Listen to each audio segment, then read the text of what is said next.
we're going to find a lot of new stuff together, going through it so slowly. So the original text is split up, as you'll see, into these really small little stanzas. And today we're really going to focus on the preliminary opening to this book, which is about setting a really clear intention. And setting an intention that, for many of you who are long-time practitioners, will be very familiar. One in which we seek to arouse bodhicitta, the awakened heart. And what's so special about the awakened heart is it is a heart that can manage and withstand all of the difficulty and trouble of our everyday life, and all of the difficulty and trouble of the entire world. So this is a hugely aspirational approach, right? Not just, can I be slightly less stressed out today? Can I be maybe a little bit less frustrated with my friend or partner when I get home at the end of the day? This is for the sake of all beings. Can I dedicate my practice to this? And this is a really good exercise for the heart. So often we think the best way to protect our heart is to kind of close it off. Like, I'm just going to care about this part, myself and those close around me. That's what I can manage. To protect my heart, I'm going to keep it that way. And in this practice, we go completely opposite. I'm going to care about all beings. It's the only way to be safe.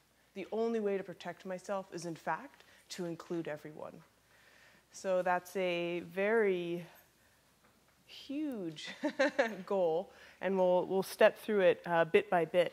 And this book, which is a secondary text written by Pema Chodron, is if you like what you hear tonight or in the nights to come for the year, I really recommend this text. She is a incredibly eloquent and simple teacher who helps these huge aspirational ideas just land on earth. And that's what we're going to do here together too, is take these big ideas and try them on for size, see how it feels, see how they might inspire us. So I'm Eve Ekman, I'm your teacher. I just got back from teaching a couple weeks in Europe. I'm a little jet lagged, so bear with me, but really excited to be here tonight. I'm an Against the Stream teacher now and again, and really honored to be supporting this Wednesday night, which is usually Chandra's night. So while she's gone, some of us are taking over and filling in. And as those of you who are regular Wednesday night, who are regular Chandra people here? Okay. You know, she likes the scholarly approach to traditional texts. So I thought, what a good opportunity for me to do the same. Normally, I teach a mixture of Western psychological approach to emotion alongside contemplative practices to emotion. But in this, I really get to put on my Buddhist teacher outfit. I have a feeling psychology might end up infiltrating here because they're both such awesome wisdom traditions and can really inform us so well about these ideas. But primarily, we're going to be looking at this text together and seeing how it's meaningful for us in our everyday life. So the way that we thought of starting this approach to the year, and there's three of us teachers who will be kind of filling in on this same theme, is to really think about dedicating our practice that we'll do this evening for the Bodhisattva prayer. And that prayer is huge. That prayer is, and now, as long as space endures, as long as there are beings to be found, may I continue likewise to remain, to drive away the sorrows of the world. So this is the prayer that His Holiness the Dalai Lama says every day, and it's his dedication to the planet, that as long as beings are suffering, may I too still be here to help them. So not just may I be here free from suffering, but may I be here as a ambassador, if you will, of a way to find a peaceful heart and mind. And the only way to do so is not by running out your door and trying to help every person you run into. The way to do so is training the heart and mind in spiritual warriorship. So we are here to endeavor in that spiritual warriorship together. So we'll start with a meditation. And this meditation will be simple, though I'm going to invite a couple elements of this reading we're doing together. And those elements are really focused around clear intention. So why do we do this practice? And the highest aspiration we can come to around that. This is, by the way, Against the Stream Meditation Center. I know at least we have one person here who it's their first night. So I just want to welcome everyone and let you know that this center is here for you. And we are all here together in community. And if you need anything, please feel free to ask. We're a largely volunteer-run center. We have some amazing volunteers here tonight. So we will talk more about that later. But for now, let's find a comfortable position.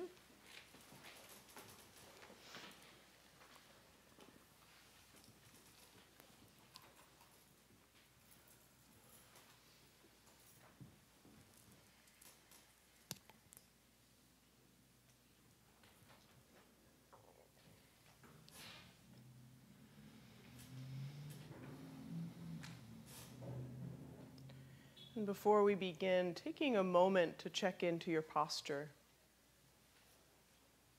The posture has such a huge impact on our sitting practice. And we're balancing two key elements: upright awakeness, a feeling of solidity, as well as relaxation and ease. A common metaphor is to be like the king or queen, arriving on your throne with dignity and also a sense of confidence, ease.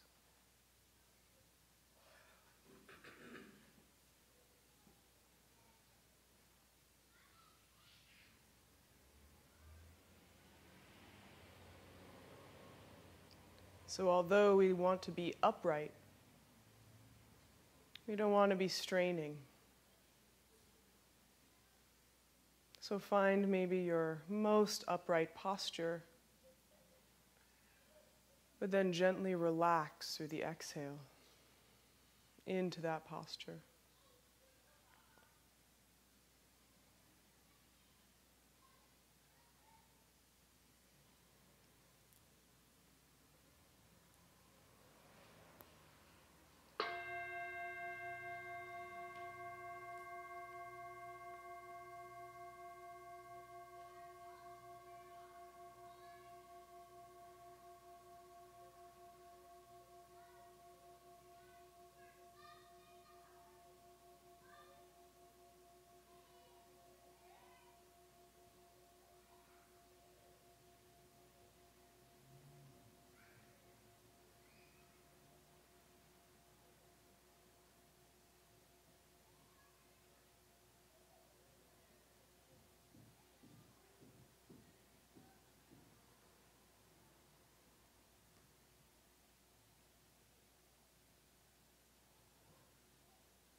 As you settle into the natural state of breath,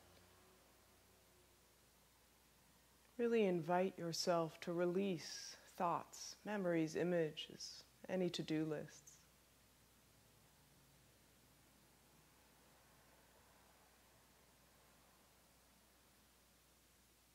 For the duration of this practice, we all have the great luxury to just be here.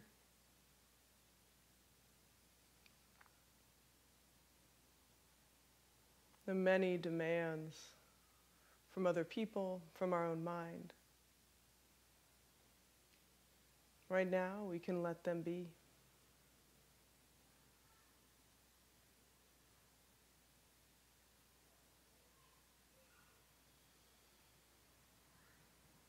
And let's gather all of our attention to simply follow the inhale and exhale.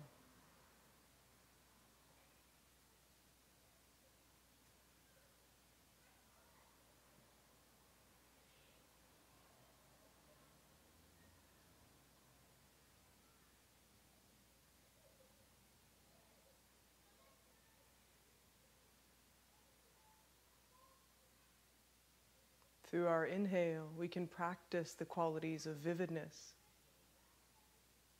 Through our exhale, relaxation, ease.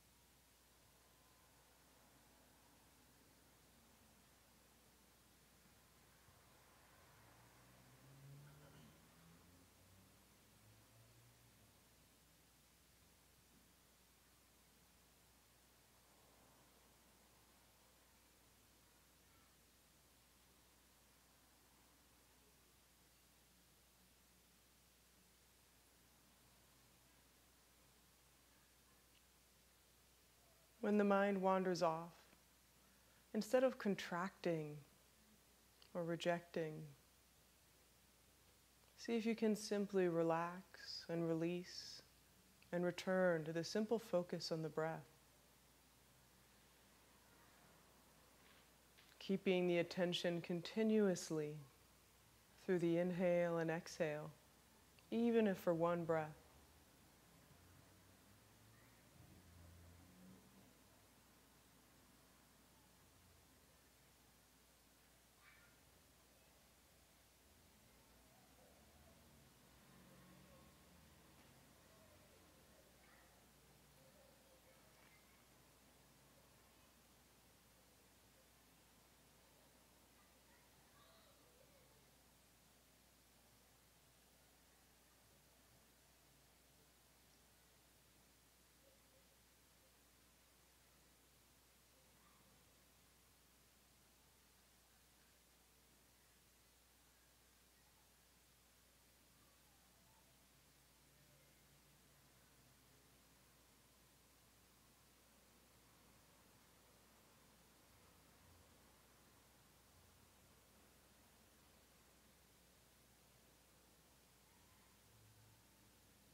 To help us refine our attention, we're going to do a series in which we focus on different areas, gently narrowing the focus bit by bit, refining and sharpening. We'll begin by bringing our attention to the sensations of breath throughout the whole body as we breathe.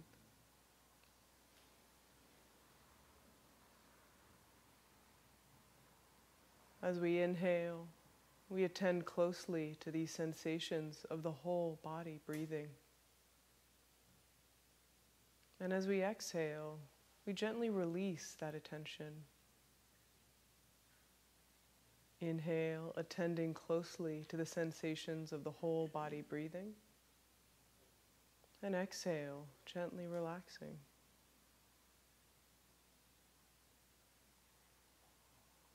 And we'll continue like this for a number of breaths further.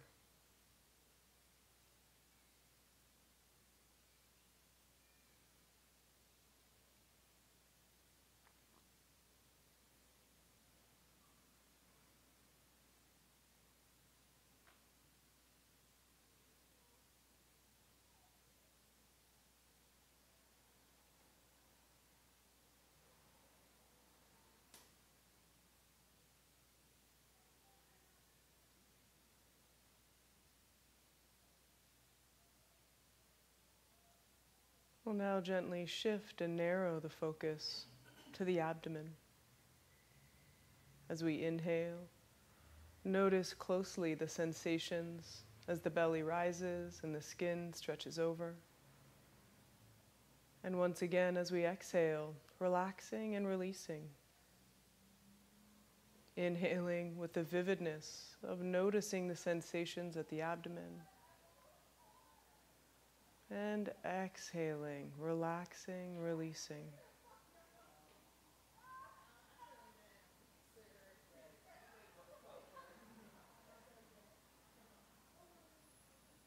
Continue with your awareness here at the abdomen.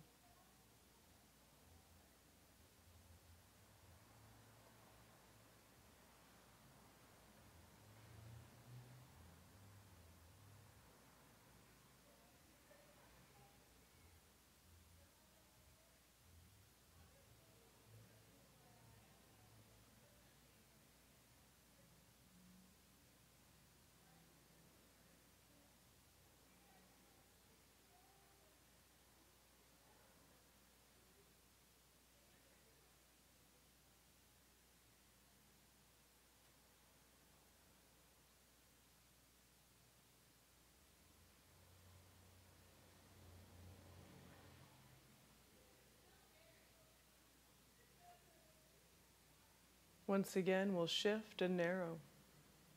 This time bringing all of the focus of our attention to the sensations of breath traveling in through the nostrils. You may experience this right at the aperture or opening of your nostrils, or possibly at the upper lip. Inhale, noticing these subtle sensations traveling in through the nostrils. And again, exhale, relax and release.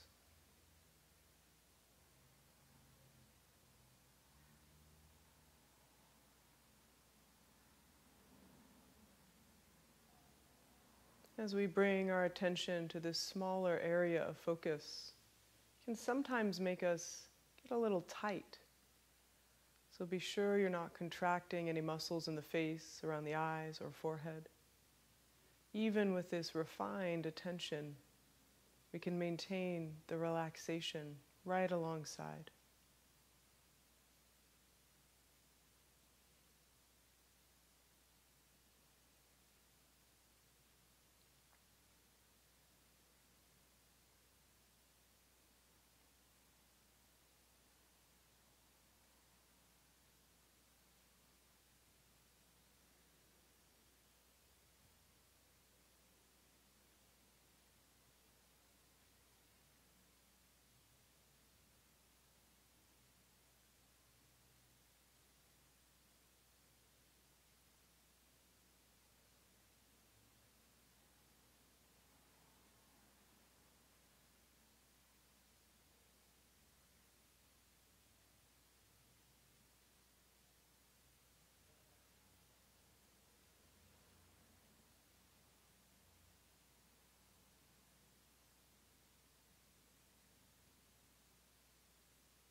Now that we've established some basis of attention, we're going to shift ourselves now towards the mind and heart.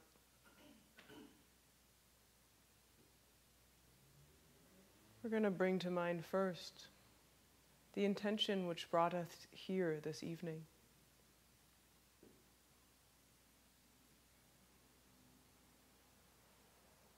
This intention can be quite simple.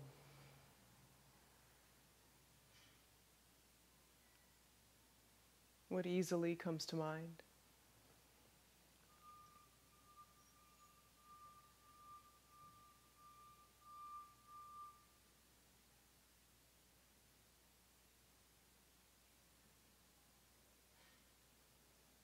And bring this intention to the forefront of the mind.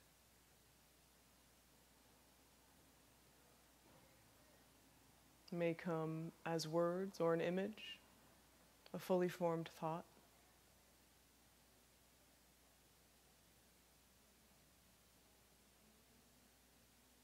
And for the next couple breaths, we'll use this intention as the focus.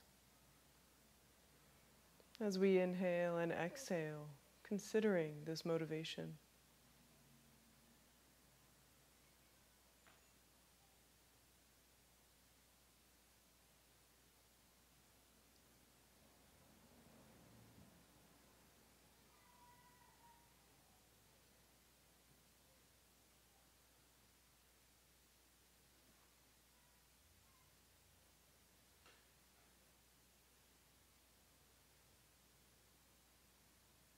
Let's now broaden the expanse to consider the highest motivation.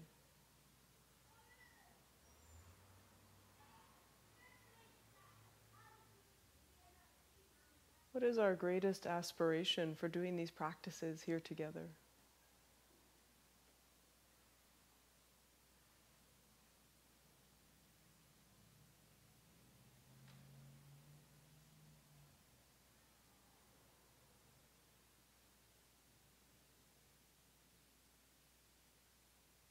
Allow your imagination to roam freely. Don't be held back by what you think is possible or feasible. Imagine the greatest possible potential.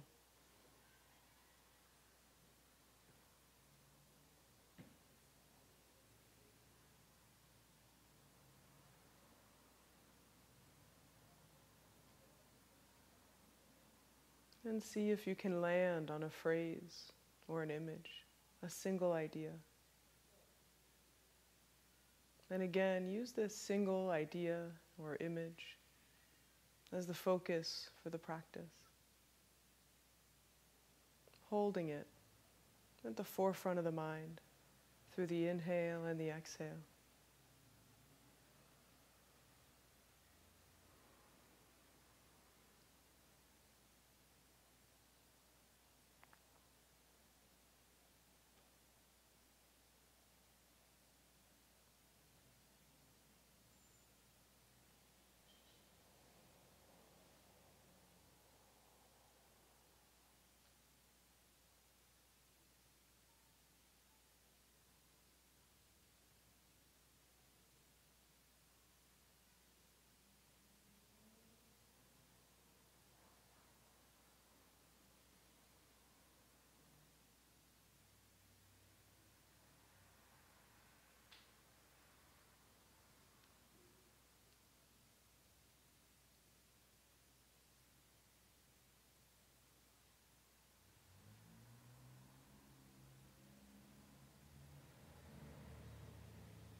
Release this aspiration and any other thoughts or memories or images associated with it, and return to a simple focus on the entire body breathing.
with our purpose and goal this evening: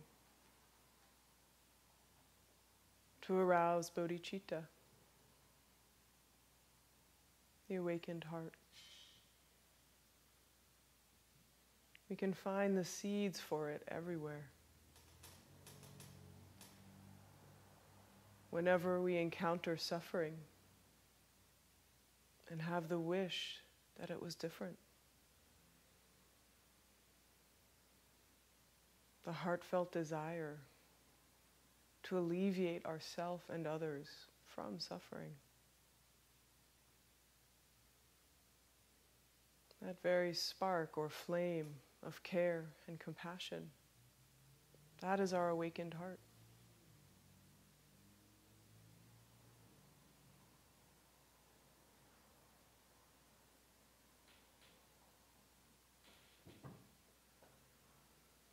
To generate this bodhicitta here and now. See if you can tune in to that basic and simple desire to alleviate suffering.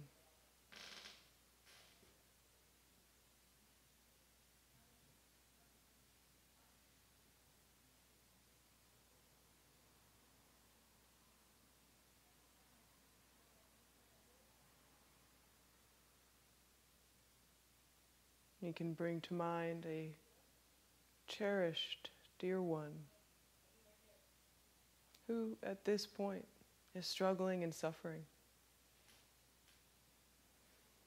And without getting into too much mental elaboration, can you notice or identify that spark of bodhicitta? That desire for the alleviation of suffering.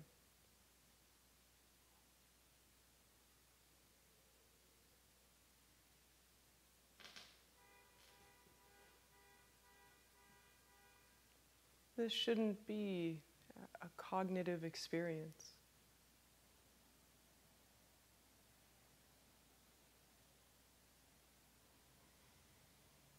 See if you can directly identify the felt sense and simply stay there.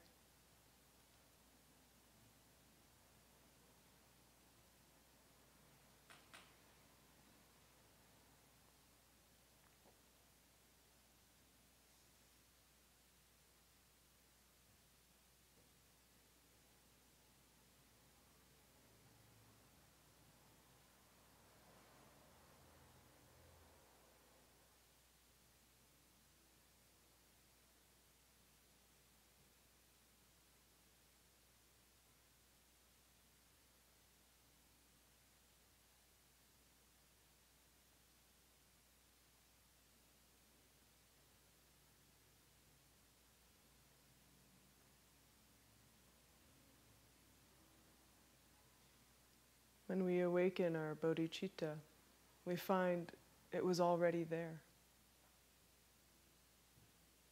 So we can return to our breath gently, and with this extra layer or level of awakened heart and care.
going to do a bit of discussion as well as a little bit of dyad work.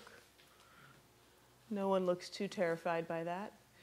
The idea is to really engage in this material, not just passively listen. And so before we do so, any questions or comments on that practice? We did a couple phases there. I'd also love to hear about people's aspirations, if they're willing to share.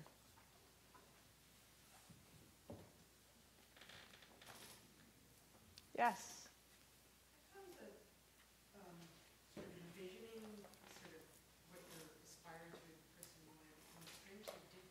Hmm. It was more that I could sort of envision a feeling or seeing myself in a certain way being generous, but it was, I couldn't really see. Mm-hmm. Yeah. And I kept thinking, am I like failing at this? I can't see anything. Like, shouldn't I have some wonderful vision? Yeah. Sometimes there's no fail, as I'm sure you know. And yet, of course, those feelings arise. So you're saying that when you were imagining the higher aspiration, there wasn't an image. There was more of a feeling. Yeah. And it was sort of hard to figure, what does that really look like? I couldn't think what it Yeah. looked like. Yeah. And this is sometimes really hard with these discursive practices, because we're like, wait, I'm not supposed to think, but you're telling me to think. And there can be a bit of a back and forth there. I don't know if that was your experience. And really what we're looking for is the felt experience. We're using images and ideas to get there, but that's where we're aiming. So if there was a felt experience, absolutely, then that's directly what you want. Yeah.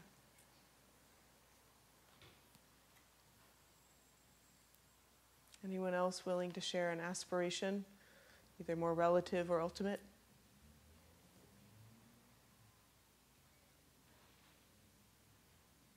Hi, Amy. Are there people watching who want to answer? Out there in TV land?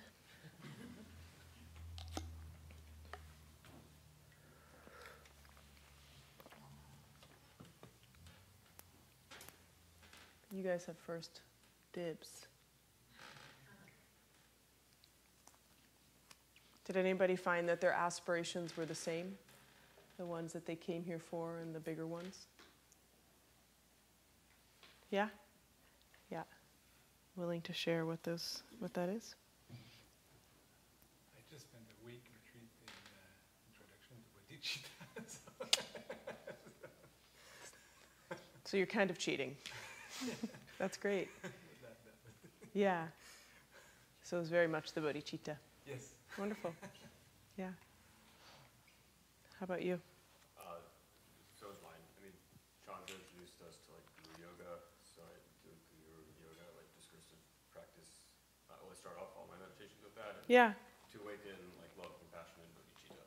Yes. So that's why you came here tonight, and the ultimate. Yes. Yeah.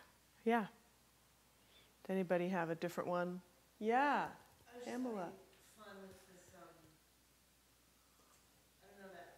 know who knows that band, Rage Against the Machine. Oh, yeah. That song is just like, wake up. The higher aspiration, I was just like, it was just like that. And I was kind of laughing with myself about it. They're so like assertive and Yeah. kind of there's like this aggression in that, right?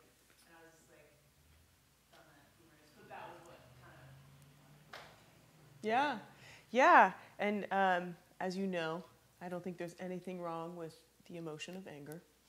It can indeed motivate us to aggressively seek our goals, and especially if they're waking up, then that's a really constructive way to do that.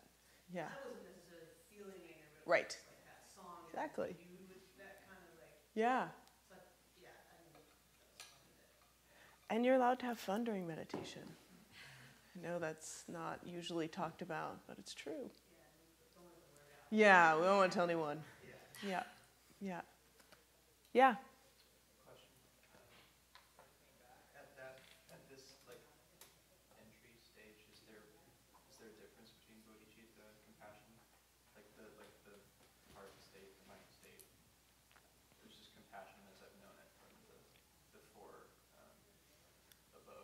Yeah. loving kindness, etc.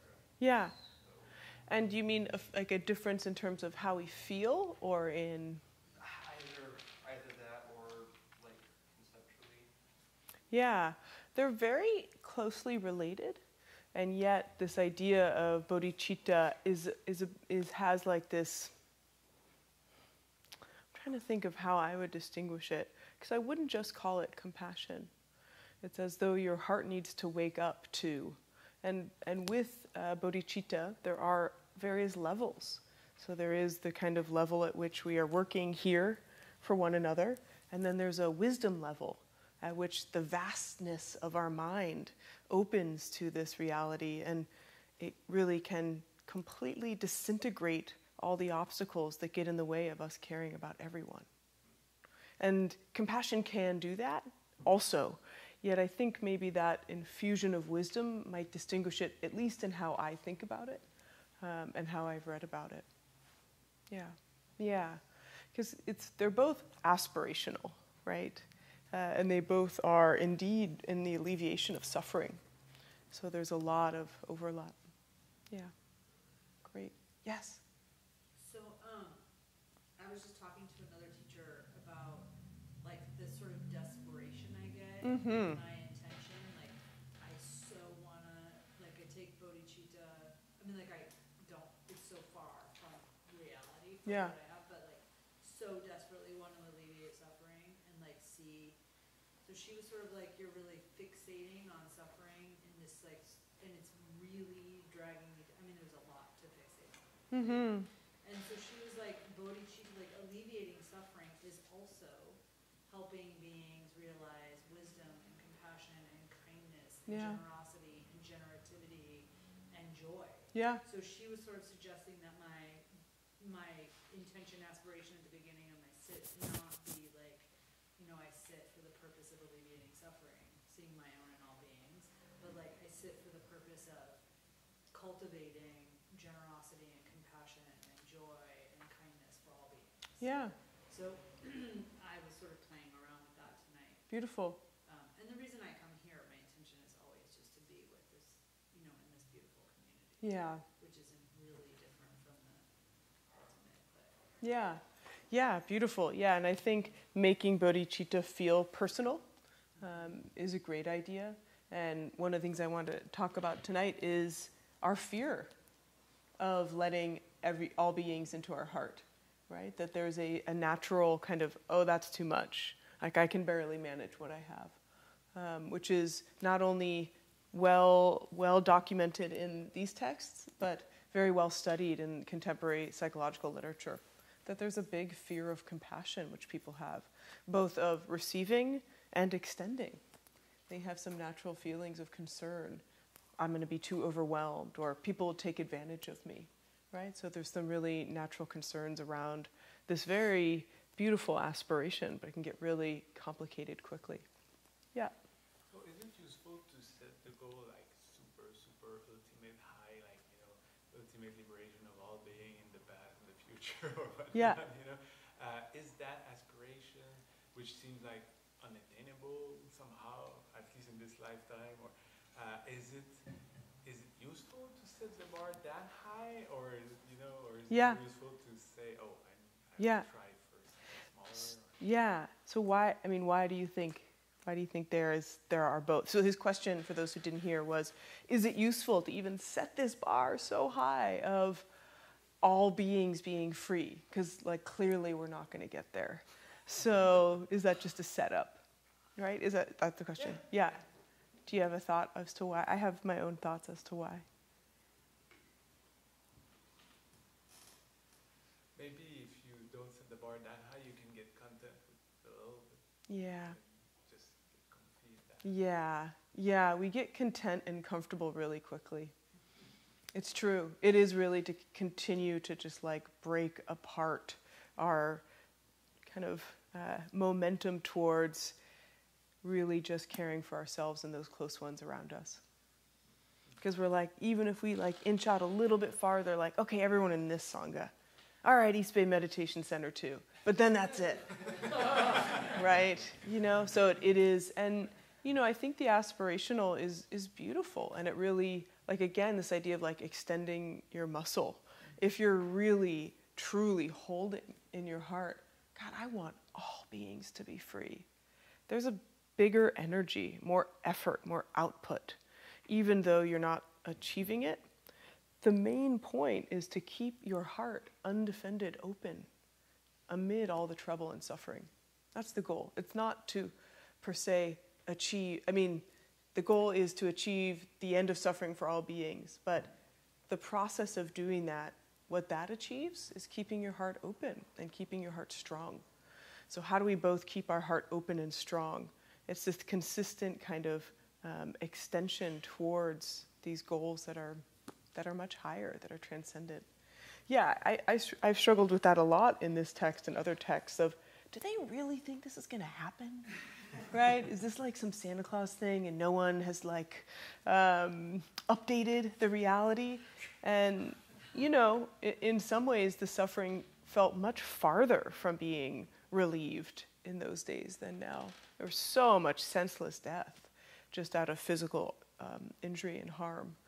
And we're closer. In a lot of ways, we've achieved a lot more in terms of basic human needs and suffering. Well, this is arguable. I won't get into it. But things are bad and things were bad. And it wasn't just a fantasy idea. I think there's a real method behind it. Yeah. Yeah. I was just wondering if you could say something, since we're talking about intentions, and you talked a little bit about like the goal of ending suffering. Yeah. I find when I meditate and somebody gives me to set an intention, it's a very fuzzy line between setting that intention and then craving. Yeah. Like, it's like, oh, if I may my heart and mind be awakened, then it's like the gears start going up like, oh, well, if I meditate more, I'll be more. And so sometimes I want to avoid intentions because it feels like I just want to focus on the breath and not set myself up to having a goal, which Yeah. sort of evolves into craving. Yeah. Yeah, absolutely. It's such a good question, and I'll repeat it for the TV audience. So an intention can become the object of craving, or it can become a kind of, well, I'll never get there, aspirational to do, right? And again, with intention, it's really useful to be clear on the purpose, on why we set these intentions. And just like the answer to this question, they are in some ways to keep our sights towards the horizon, to keep us in this ongoing effort and exercise. And with intentions, I really do think it's useful to have more relative and more ultimate ones.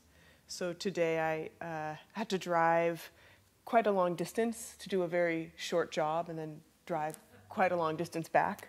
And it's really easy on that drive to be like, God, this sucks.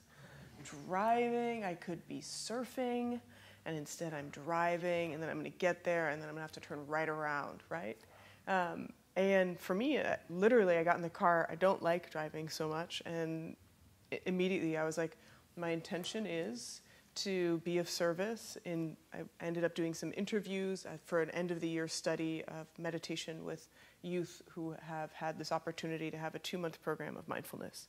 So it's easy. It's a really good thing that I was supporting.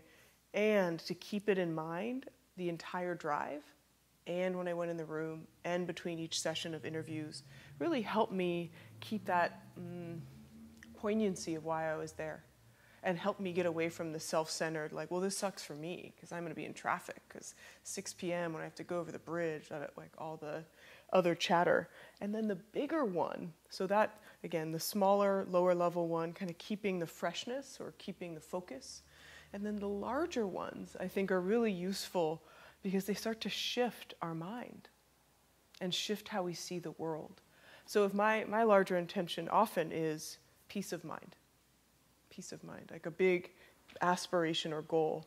And when I really start thinking about the world I want to live in which I have peace of mind, it starts informing the kinds of decisions I make on a day-to-day basis. Is fitting in one more thing actually in service to that greater aspiration? Absolutely not. right? Is, doing some online shopping right before I go to bed in service of peace of mind. So those intentions, though they may feel kind of out there, actually can start to change or shift our mind. And we'll look at two of these kind of supposedly mind-changing ideas this evening.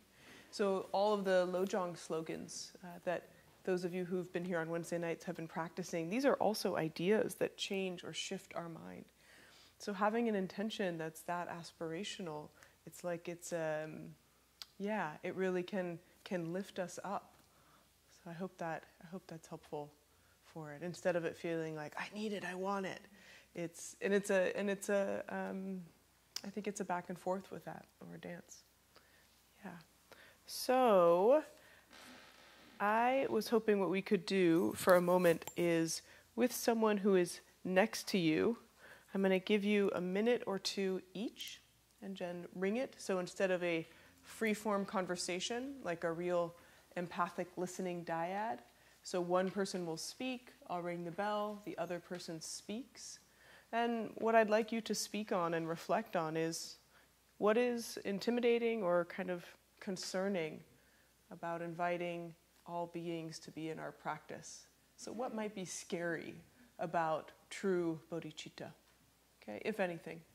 So when I think of really dedicating myself to the service of all beings, it makes me feel a little nervous because, or I don't feel any nerves. I'm ready for that. I've been doing that. Either way is fine. Just a little reflection on what it means to start even thinking about this kind of intention. Okay? So find someone. I will ring a first bell and a second bell. It'll only be 2 minutes each. Can't be that bad.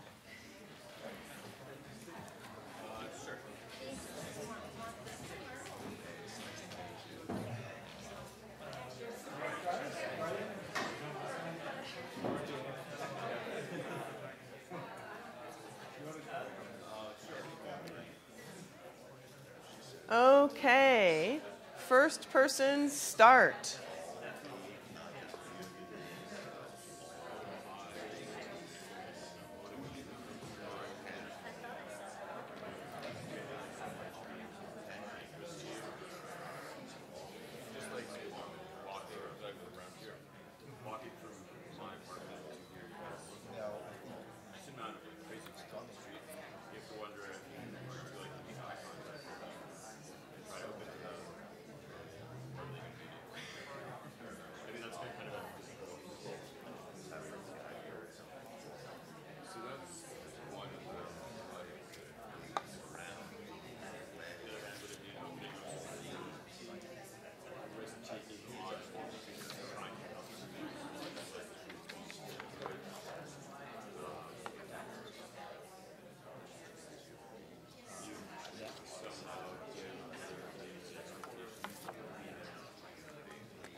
And switch.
Okay, so let's hear it. What's scary about bodhicitta? What's intimidating or not? Did you guys find similar concerns with your partner?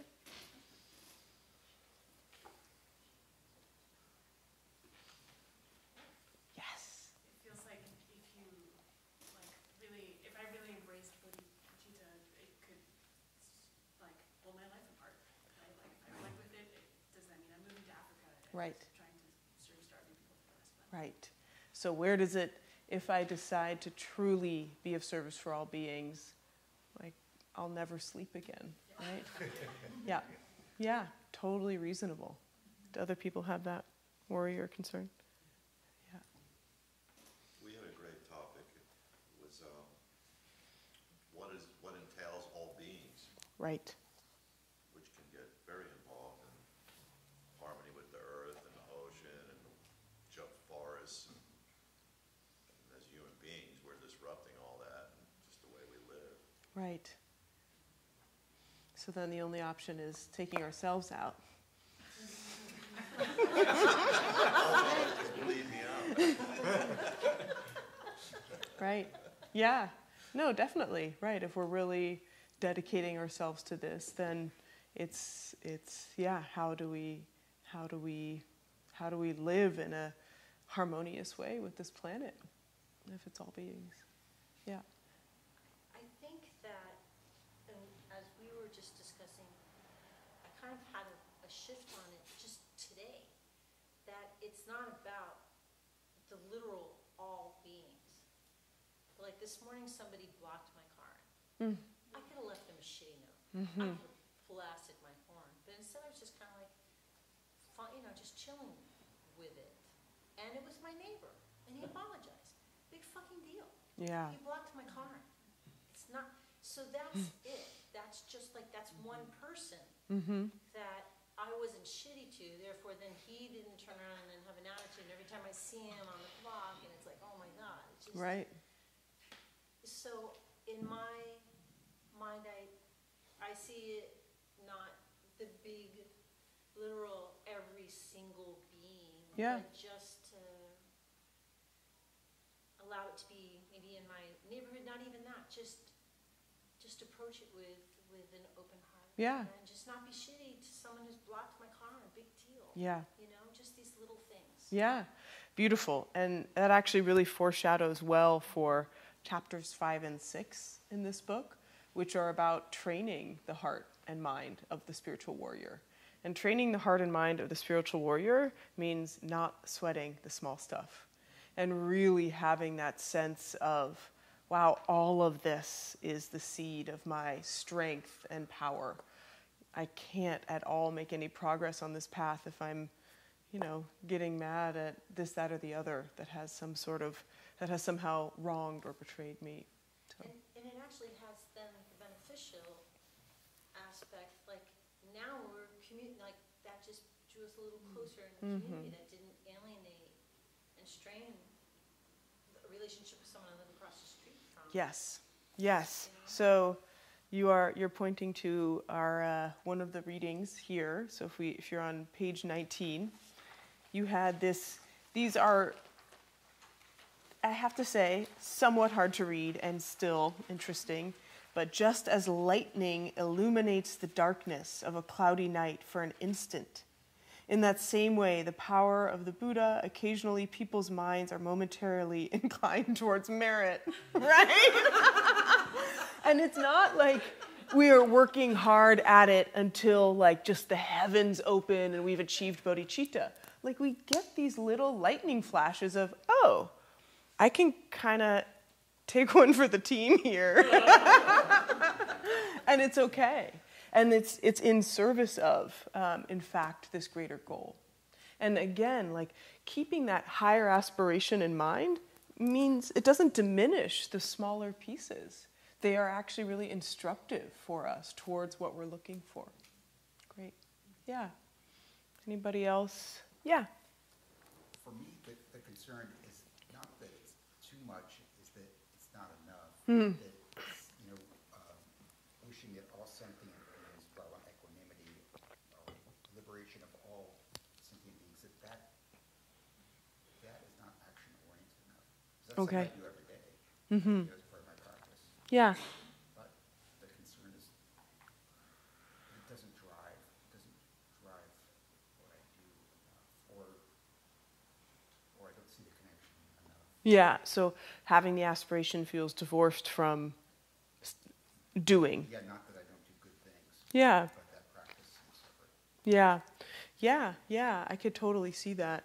And again, I think it really is about inclining our mind towards this virtue or merit. And I get it. It isn't enough. And to the point of, if we're actually doing enough, we won't sleep and we'll have to move and all of these things. And it's interesting because I think one of the biggest obstacles for most of us is worried about either the feelings of depression and overwhelm in the recognition of not being able to do enough. So we just shut down into apathy. And one of the ways that, again, bodhicitta is thought of is how do we keep ourselves sane, healthy, and open-hearted amid everything that's going on in the world.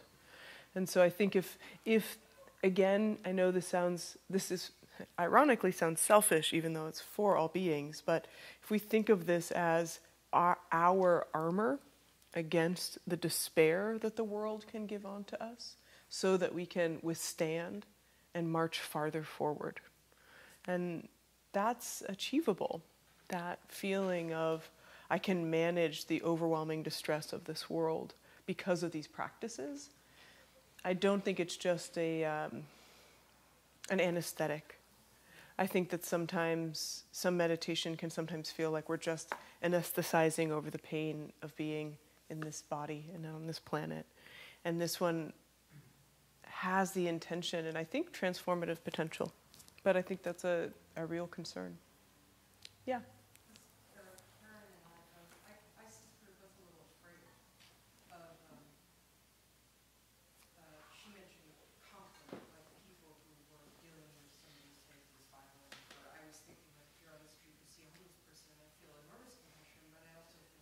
Sure.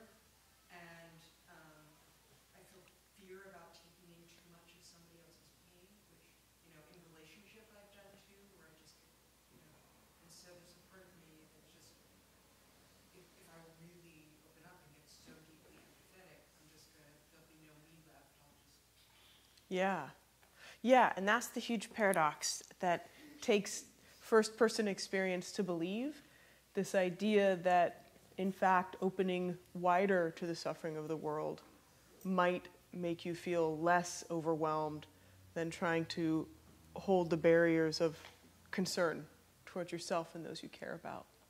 There's a way in which feeling the concern of ourself and those we care about separates us from everyone else. And I'm not suggesting that when we walk down the street and see people, especially if they elicit fear, right? So not only are they, lying or sleeping on the street, maybe they're menacing and kind of saying like stuff or whatever, aggression, right? It doesn't mean that we then open our heart completely and our wallet and just like whatever you want, right? Yet we can still walk down the street even as we're contracting with fear and still send a wish, an aspiration, may you be free, may you be happy. And that is keeping our heart open while kind of walking the walk or making our way forward. And so it's not excluding anyone from the sphere of our concern. But the sphere of our concern doesn't mean it's necessarily action. And I think a big leap for a lot of us is the idea that a compassionate wish for someone is active. So a lot of what ends up lending to what's called empathic distress, or this feeling of I can't do enough, I'm overwhelmed by not being able to help, it comes from a sense of helplessness, like there's nothing I can do. If we truly give ourselves to the reality that our simple aspiration of compassion is doing something, we can have less helplessness. And it's not as though my wish of compassion makes that person have a house and be relieved of mental health and probably a lot of early trauma, but it is that I can keep my heart open, I can sustain this compassion, and when the causing conditions arise that I can truly be of service directly, I'm right there. I'm not like switching gears out of these situations where I can't care because I can't do anything to this situation where I can. It's like I can always be of service. Sometimes it's with active, action-like compassion. Sometimes it's with a more heartfelt approach of compassion that's simply a wish, transmitted silently. Like for example, family members who are difficult and toxic and caustic, right? So we don't necessarily it doesn't mean we have to, include them in an active way in our life all the time. We can hold up with compassion 3,000 miles across the country, ideally, at least. Right? So and I think that's, I think that that nuance we don't hold ourselves open to. Either we love and we care and that's this like embrace, or they're outside of our concern. So when we awaken bodhicitta and we start doing spiritual warriorship, we're saying all beings, I care for all of them. Doesn't mean they all come home and sleep at the edge of my bed at night. It means that there's space enough for all of them in my heart. My heart is that big. It's that. Yeah. So here we go. On to the next verse. Okay, well, the next verse is a little sad, but the next one gets us back up. The next one, thus, virtue is perpetually ever so feeble, while the power of vice is great and extremely dreadful. If there were no spirit of perfect awakening, what other virtue would overcome it? So we do get these lightning strikes, and it's so temporary.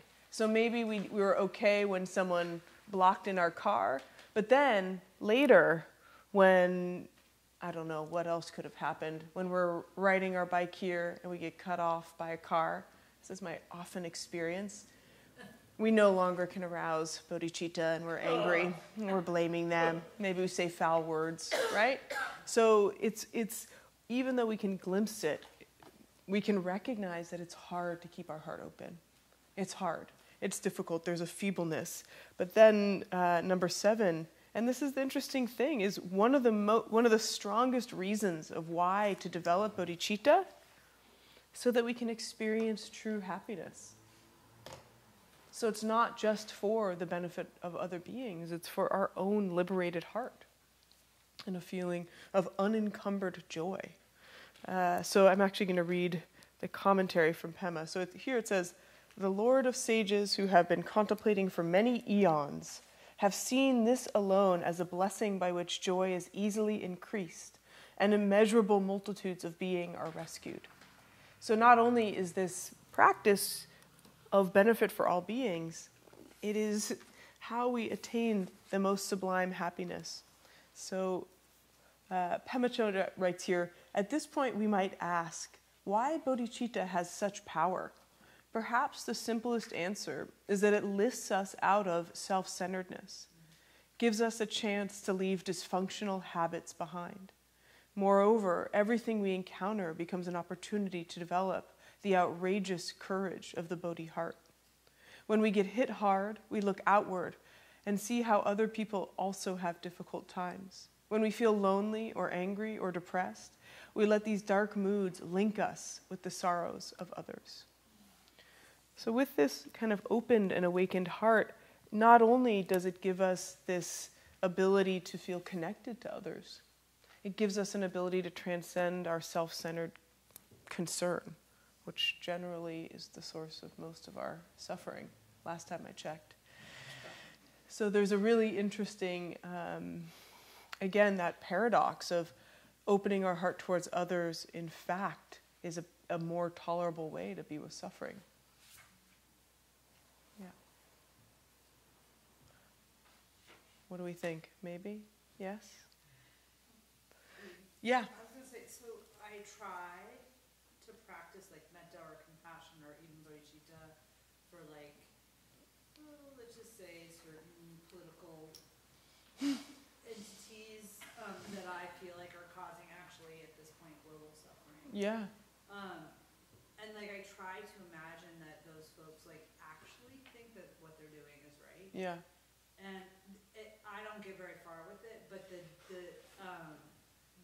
practice at least sometimes, sort of like the example with the homeless person, or homeless folks, because we have lots now in San Francisco, Mm-hmm. but like it at least is like, okay, well, like there's so many times in my life where I think I'm right, and I want everybody else to agree, and I'm engaged in like a really major campaign, and like that's actually not that different. Yeah. Right? So it's not that different from folks that are making really, in my opinion, reprehensible political decisions Yeah. right now. Yeah. Is that like they think they're right, and like they're invested in being right, and so like that's just a human quality. So like it bridges that a little bit the othering. There's a lot of othering going on in my mind these days, and it's definitely when I'm less othering, I am less suffering. Yeah. Right. I have no idea if they are. Yeah. Plus, I think like if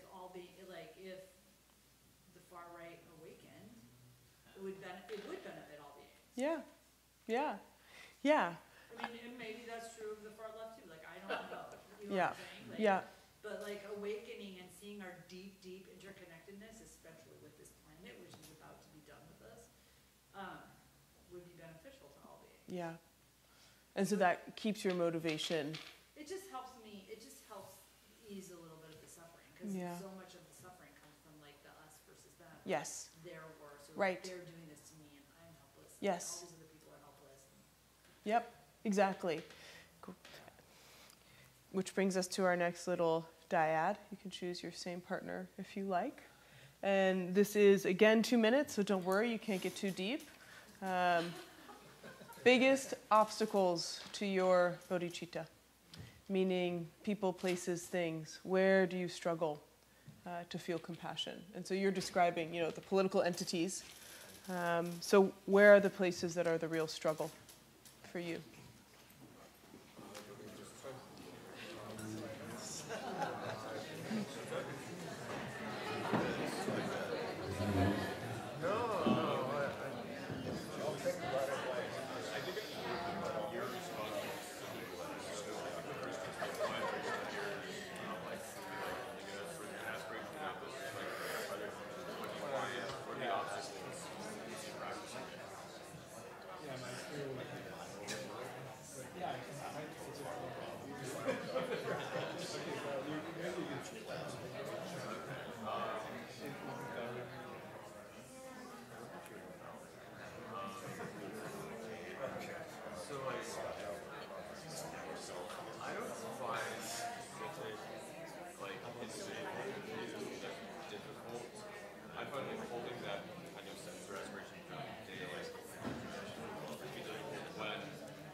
switch.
Okay.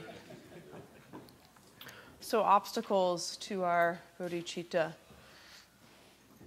Did you guys share some of those too? Yeah. Family members. Yeah, family members. They're really tough. Yeah. But also what we were sort of saying is like, you know, if you actively try to extricate yourself from a family situation, and sort of that's taken a ton of effort to get away from them Yeah. and kind of not buy into their worldview anymore. Yeah.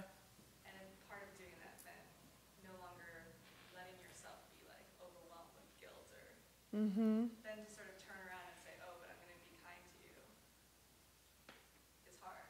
Yes. A way to protect myself, but I'm going to be open-hearted about it. It's Right. there's a lot of work to be done there. Right. So if you manage to actually extricate yourself, then how do you look back and say, and I still love you or care about you? Yeah, that's a really tricky one. And I think, again, the great gymnastics of bodhicitta. Because you can have kindness that includes, I'm never talking to you again, and still have kindness. And there's a way in which it frees up our heart from grudge and self-centeredness, because just because we are recognizing, connecting that maybe these other people have their ideas of the way life should be lived and they don't see the harm they're doing. Like that's maybe the nicest thing. Maybe they don't know the extent of the harm, right? That's what we could say. But you don't even need to elaborate on the reasons why. You can still have, with a kind heart, no thank you. With a kind heart, I will never talk to you again. It's still possible. Because, we know the difference of what it feels like to say, with a closed heart, I'm never talking to you again.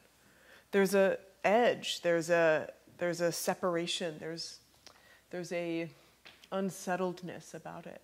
And so it's not like I'm up here saying, you should love everyone and be kind. I'm saying, see what it's like to extend kindness to people you don't like for your own peace of mind and well-being. Because again, what I love about this book, and it's going to take us a long time to get there, is it's really pith instructions on how to be a spiritual warrior and how to be with this open heart, with this clear mind amid all of the insanity of the world, starting with our family and extending outward, you know? So how can we be with like the heartache of what's going on, just looking at the headlines, or what's going on in front of our, doorstep, or what's going on in our internal world? And it's this incredible training of heart and mind to stay open. So it's this real kind of soft center, but this real strength of clear seeing. Yeah, but absolutely. Yeah. I kind of feel like I'm struggling. So a lot of people are talking about the homeless people on our streets and all the problems in front of us. Yeah. And I feel lucky I can help some people Yeah. through my work or whatever. But sort of as feeling the powerless, like the people in power, like that I have nothing, like that I can't do anything about that. Yes. Or not in any real way. Yeah. And it's very hard for me to keep trying to be compassionate. Like I can think like, well, maybe they had an awful childhood, and clearly they don't seem very happy, or they wouldn't be causing all this misery. Right. Like, that only gets me so far, and then I'm just like, yes. and it's very hard for me to feel any compassion when so much harm is being disseminated to the world, like you were saying. Yeah. I just can't get there. Totally. And, absolutely. And, it's since, as they say, beginningless time, it's been that way. Like, this is bad. And things have been bad always. I know. And yet, it should relieve some urgency, right? Because I think what can make us so uncomfortable is but it's really bad now. It's exceptionally, uniquely bad. And it's bad. It's really bad. And it's always bad. And the idea, again, of those sorrows, I mean, especially this last year, has it been 2 years?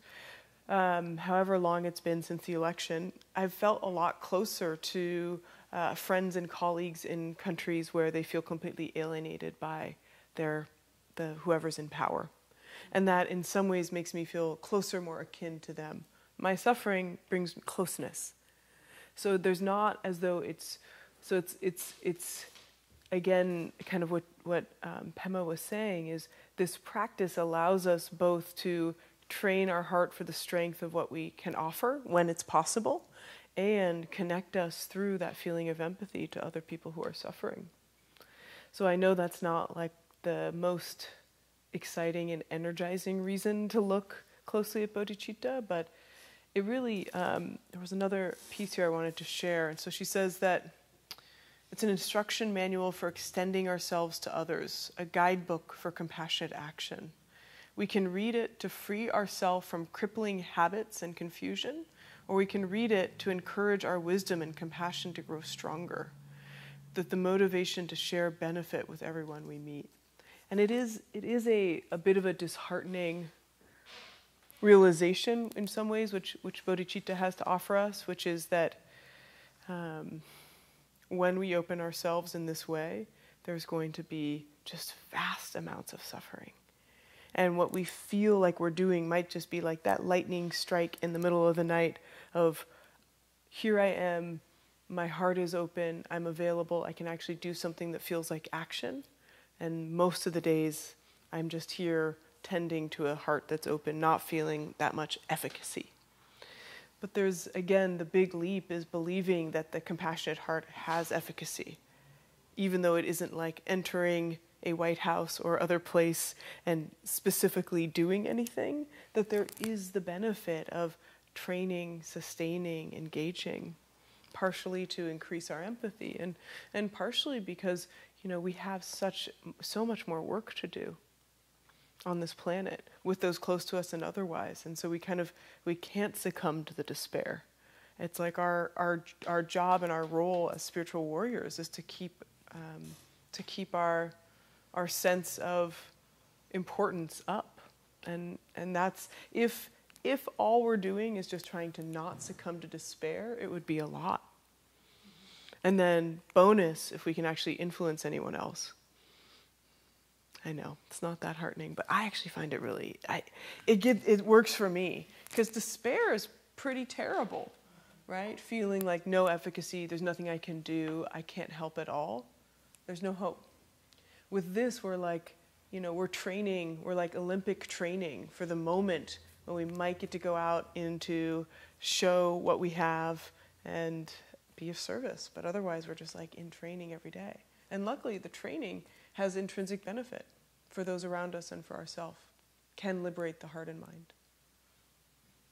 Yeah. So I'll just echo that because I had spent some time with someone who deals with like serious gangbangers and that kind of stuff. And so someone asked this person, well, how do you deal with disappointment? You're dealing with disappointment all the time.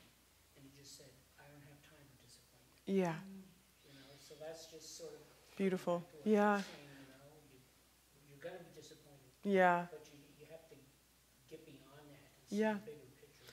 Yeah, and what Pema Chodron, I was very fortunate to meet her last year, and I asked her very much the same question, which was, how do we help manage the burnout of people in education and healthcare who are giving their all and feeling like it's just going down the drain, that there's not enough they can do. And she said in just such the sweetest, simplest way, give up all hope of fruition. Not give up hope, but give hope of fruition, like it's going to end up this way because I want it to. Or it's going to end up the specific way I hoped it would. It's you do this training because it's the only way to keep yourself sane and your heart open. Forget about the outcome completely. So that's similar to what this guy said. Yeah, great. Yeah. I think it's also worth mentioning that just trying to maintain that sense of like bodhicitta or compassion on a day-to-day basis, you bring it to every day-to-day interaction you have with somebody, including strangers, and I like to think that it has an impact on them, and it can bring their day up, and there can be a ripple effect outwards. So it's totally. It's not nothing. It's not nothing. I agree. And again, the encouragement here is to consider what it's like to hold this motivation and try it out. What is it like to try to have that in mind? And, in my work with emotion and what triggers us to our more destructive emotion episodes, it's when that motivation is completely absent. When the idea of bodhicitta is absent, we are way more likely to feel like someone did us wrong, or we're alone, or no one's going to help us, or we're threatened. When that sense of connection and purpose is more just, like I said, when we awaken bodhicitta, it's not, we realize it was already there. It's not as though we're generating or fabricating it. When that is something that we're starting to kind of live and breathe and bring more to the surface, it's harder to get upset for so long, right? Harder to get bummed about your car getting blocked in. Or there was a tour bus on the Golden Gate Bridge that broke down right when I was trying to cross it. I was like, and this too, right? There it is. So I think that's right. The little ripples we might have on people, and for our own mind, for our own mental hygiene, to not feel so disconnected, to not feel so, this is completely about me. It's really, it does a lot. Yeah. Sometimes it helps if I go into a situation, it's like not so much that I'm not thinking about the outcome, but if I just go in not open-hearted and open-minded and curious, like I don't know where this is going to go. Mm-hmm. Where it goes, I'm just going to be interested. Yeah. Great. Yeah. Like that, so this, I don't know, sometimes I find that helps because then it puts me let go of the outcome if I just say, I'm just going to observe this and see how it goes. Curiosity is a really great thing to cultivate. It's interesting, in this book we go through 6 of the paramitas. Some people are familiar with paramitas. These are different ways that we can train our mind to be the strength of the warrior, including enthusiasm and patience and all of these not that exciting sounding practices. But curiosity is a really unique one. It really allows us to be new, have that beginner's mind. So the last piece on this for our very first part of the first chapter is again on page 19, but this is this precious human existence.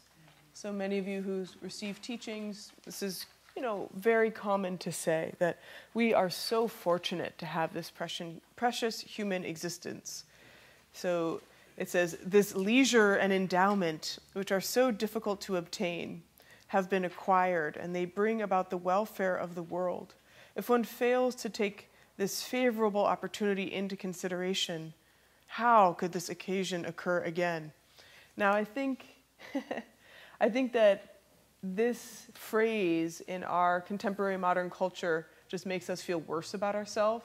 Like, oh my God, I should be doing more. Like, I may never have this opportunity again. If we believe in reincarnation, we might think I'm going to be reincarnated as a cow or a grasshopper or whatever it is. This is my only chance for enlightenment. And I think that's not how we want to think about this precious human existence, but instead really within the period of like a meditation, for example. So, when you start the meditation, you might bring forth this kind of idea or this reminder that, God, it is so precious to be in a human body, to have this 20 minutes or 30 minutes to meditate. It's so precious. I think that's the real motivation here. And if we can get that amount of time on any given day, just to really revel in the preciousness of that we have access to teachings and to teachers and to community. Not that, I do think the precious human existence, the idea and potential of what awakening has to offer, can indeed inspire you to get your hair on fire to practice. And if you're not feeling that intense urgency, it can still just be nice to recognize, like, wow, it's so precious. We have these 20 or 30 minutes where all of our daily responsibilities can just halt. And one way I think that really helps us is reminding that if we are setting aside these 20 or 30 minutes to practice, don't add on extra chores. Don't add on extra tasks of what needs to get done or what you could have done better. Treat it with the preciousness as you would like taking a dear friend out for dinner.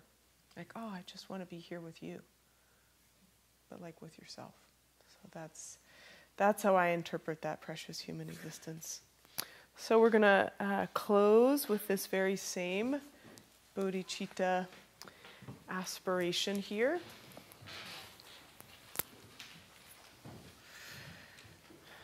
Hopefully you have a more clear, if not less ambivalent, relationship to bodhicitta. And now, as long as space endures, as long as there are beings to be found, may I continue likewise to remain, to drive away the sorrows of the world.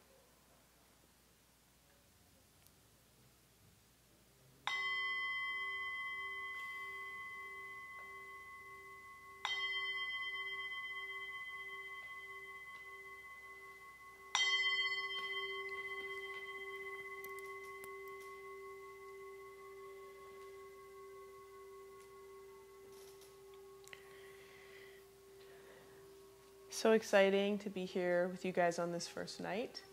And please come back on Wednesdays. It's a little bit irregular because we're splitting it between 2 or 3 teachers. So just check out the schedule. We'll be moving on to the rest of this chapter soon. And as many of you know, this is a volunteer-run center. We entirely exist on your generosity and donations. So if you like coming here and supporting your teachers and this center, please give from your heart tonight. And thank you to all the volunteers here this evening. Thank you, thank you, thank you. Okay. And really quick, next Wednesday.